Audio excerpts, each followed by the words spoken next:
আমি আজকে রাজহাঁসের মাংস রান্না করছি। বিসমিল্লাহির রহমানির রহিম। এখানে কড়াই বসিয়ে দিলাম, দিয়ে দিলাম তেল দিয়ে দারচিনি এলাচি লং দিয়ে একটু ভেজে নিব।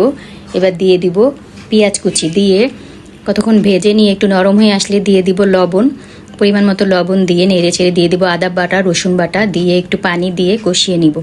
এবার দিয়ে দিব গুঁড়া মশলা, হলুদের গুঁড়া, মরিচের গুঁড়া, ধনিয়া জিরা গুঁড়া দিয়ে একটু পানি দিয়ে ভালো করে কষিয়ে নিয়ে মশলার উপরে যখন তেল চলে আসবে এবার দিয়ে দিব হাঁসের মাংসগুলি। হাঁসের মাংস দিয়ে ভালো করে কষিয়ে নিব। একটু বেশিক্ষণ ধরে মাংসটা কষিয়ে নেবেন, তাহলে আর হাঁসের গন্ধটা তেমন থাকবে না। এবার আমি দিয়ে দিব কয়েকটা আলু।